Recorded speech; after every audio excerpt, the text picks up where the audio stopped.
Welcome to the Business Spotlight interview series. Today I have Shan Hassam with me, Group Director of Winnick Industries Limited. Shan, very warm welcome and thank you for taking time out to join us and share your experiences with our community and the people who are looking for some inspiration here. Yeah. So Shan, let's get started.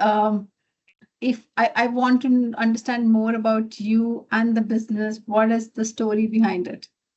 So no, thank you, Harneet, for having me on. I really, really appreciate it. So our group is called MSA. One of our main trading businesses is called VNAC, as you mentioned. So we have a wholesale business, we have a vet distribution business, and we have a pharmacy retail business as well. Mainly, all of these are based in the UK, but we do a lot of international trade. So we have an office in the US, in Netherlands, in the UAE, and so on. And we do a lot of imports and exports. Well, the area I focus on mainly is import and exports. My partner focuses more on the distribution side and the pharmacy retail side. That is so interesting. And so, what got you in the business? I know you've been into this for almost 30 years now, if I'm not wrong. So the business is over 30 years old. I've not been in the business for that long. I think I've been in it for like 10 to 12 years. So I used to be a lawyer, a corporate lawyer, specializing in M&A. And then after some time, I really wanted to kind of work for myself, kind of grow my own kind of start my own entrepreneurial journey. So yeah, I've been in it for I think 10 or 12 years now, mainly focused on the wholesale business. Uh, if we back at your journey, 10, 12 years, and where you are in the business, what do you think is that key thing which is attributed to your growth? I mean, you have multiple things you're doing right now under the group company. So, what has been that key? I guess I'm probably not looking for one thing here. Yeah, if we can nail down to one, that would be brilliant. But what has attributed your growth to? What are the factors there? So I think that's a good question. I think one of it is drive. So drive to grow, drive to do as much as possible. I think that's the kind of inner steering wheel that we have that's kind of deep in us. So that's great. But I also think learning experiences. So if I look back now where we are now compared to the beginning, I think I've learned a lot. I mean, I think I've learned from, you could say, failures, learn from mistakes more than anything else. So, over trading or growing too fast, et cetera, et cetera. In the early days, that's taught me now to do, much more relevance on cash positions and growing in a kind of a sustainable methodology. So I think kind of going through it, that journey, you learn and develop throughout the journey, which is amazing in itself. So looking back where we are now to where we started, I think the amount of kind of personal growth has been absolutely tremendous. I mean, you have very hit the nail in the sense that at the end, it's all about learning and it's about how we are performing as compared to the past. So you talk about drive. I was not intended to ask this at the start, but I'm going to go in that way now. So what is the drive now? Where are we heading? What is the long-term vision next 5, 10 years? What's the plan? So I think the plan is to kind of grow new areas. So to continue what we are doing, to do that in a sustainable way, to make it work like a system where it's running almost itself, and then look at new projects where we can kind of grow exit value businesses. So that's where we want to go. I know we're doing a lot of trading, which is great, but the actual value in businesses can often be in the exit stage. So it's to look at businesses which we can begin either organically or through some form of M&A, and then exit at a higher level, and doing that in a kind of a sustainable way. So I think really one of the things I've learned in the business journey is it's great to have a good P&L. But to make ultimate funds and ultimate money and ultimately grow, you need to look at exit-based businesses as well. So creation maybe of own brands or buying businesses of value and adding additional value to it and so on. So that's where I think the next stage of the journey hopefully will go into. But I think I'm grateful for the journey I've been on because I think that's taught me everything along the way. And I think, Harneet, you're right. It's all about continuous learning. Every day we're learning new things. And that's the beauty of the journey. The beauty of the journey is not what you kind of amass or create in that sense. It's about growing every step and every day. No, when you talked about value, and I'm a certified value builder advisor, so I help a lot of clients in doing that. And we always talk about that. Yes, revenue is vanity, but value is sanity. At the end, the only long-term measure of success of any business is the value. You can Yes. look at the profit and the cash and the revenue, short-term measures, but long-term, what we're looking at, how to maximize the value and make the benefit of it, whether you are into that existing business or in your case, the M&As, how can you potentially maximize it? So that's for me is true entrepreneurship. Absolutely. And it's going from myself from a trading mentality, so buy something, sell something, to a value creation mentality, which is very different. But that's part of the journey, I guess, part of the learning. That is good. So how important it is for you and the team, Shan, in terms of the learning, let's say, what has been your biggest learning so far as an employer? I think it's two things really. I think one, the importance of a very strong finance team, and to make sure that the numbers are really being looked at on a daily basis. I mean, I think we're very, very good at this now. We're blessed to have great people in our finance team who are going into, in very, very specific things, and therefore creating numbers that are meaningful, that can provide information, that can give guidance, and so on. So I think getting the numbers right is so, so important, both on an accrued profit basis and a cash basis. I think this is really, really important. I think the second thing is about how to create an atmosphere where the employees are growing and they're going through that growth mindset that you might have. So I think we're blessed again to have such a wonderful team. I mean, it's more the team, but it's also guiding that team. I think I always say the directors provide the weather. So you can provide the good sunny weather and then the team will develop. So I think this is really, really important. I think we're very lucky to have created that here. I love that what you said, direct to provide the weather. Yeah, for me, yeah, we say it's the direction, look at the bow and arrow. You can just give the direction and then you have to leave because Yes. it's their journey at the end of it. But beautiful what you said, the director provides a weather. And is that one of the reasons, or is that one of the reasons why you've grown? Because you invest in the learning, your learning, the team learning, and that's why the business grows? I think so. I think so. I think before I was very much about, pure sales and all the rest of it. More and more I'm learning is that I don't need to be in charge of sales, that I can create a sales team. I don't need to be in charge of procurement. We can create the procurement team.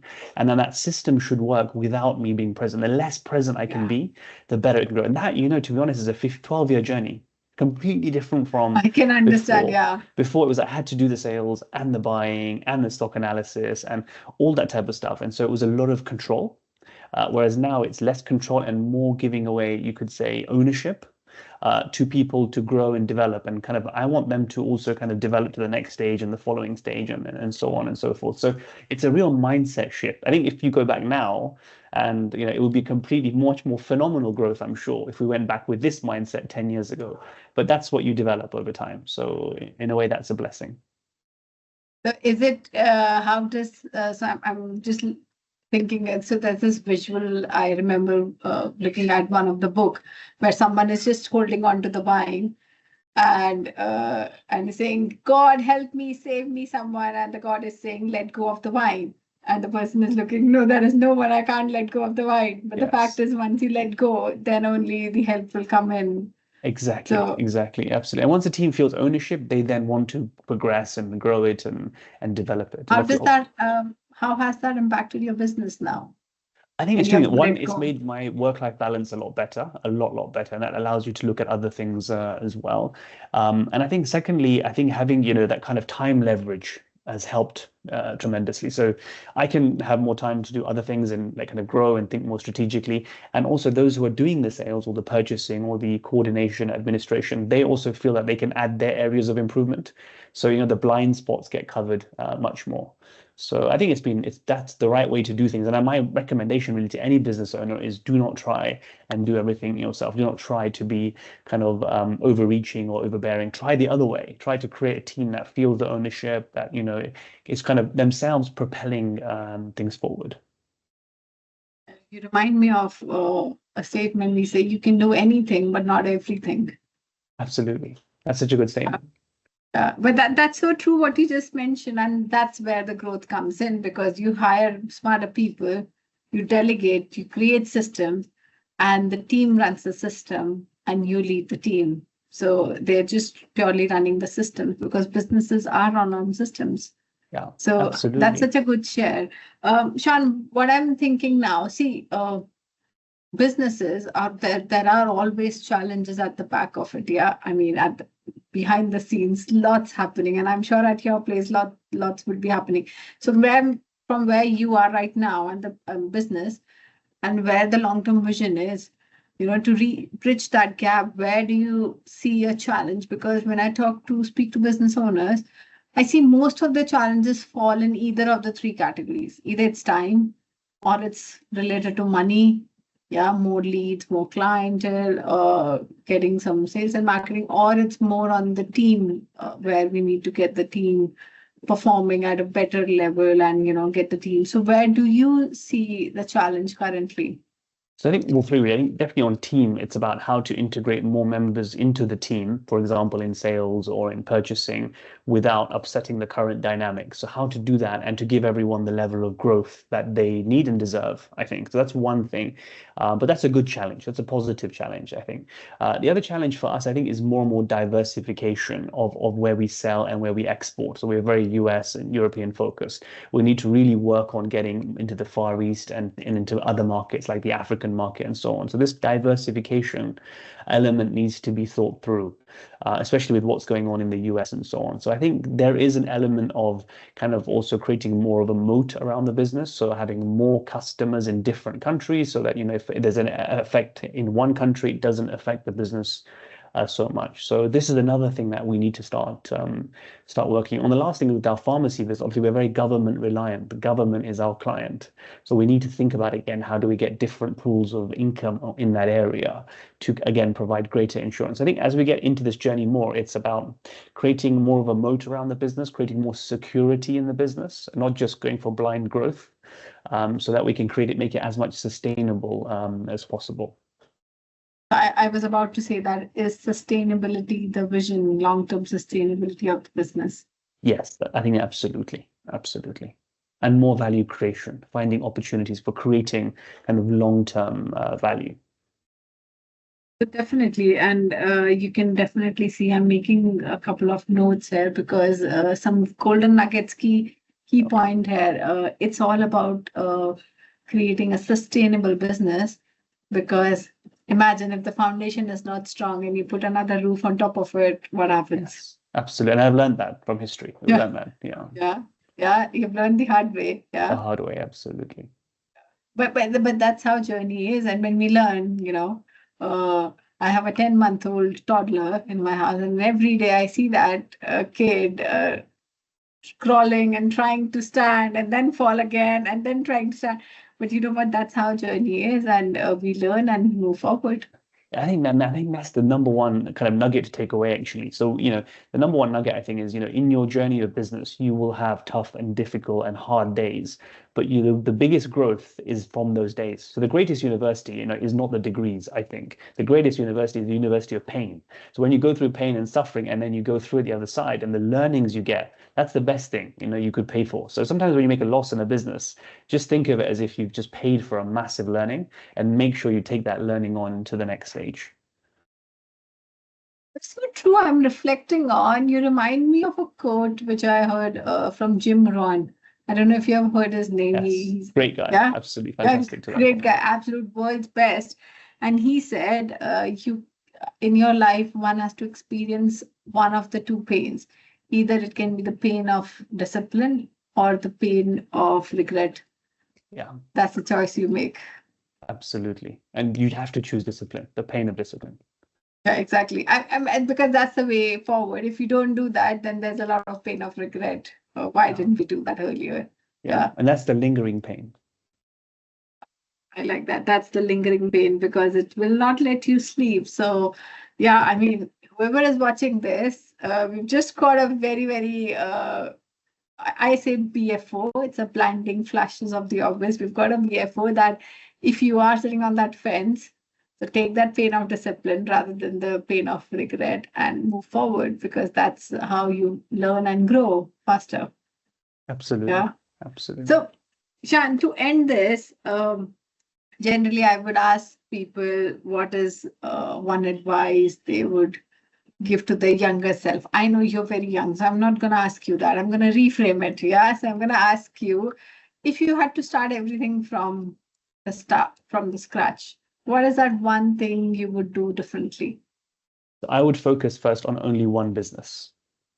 So I would focus on doing one thing and doing it really, really well. So master that one business that you're doing fantastically well before you venture into other businesses.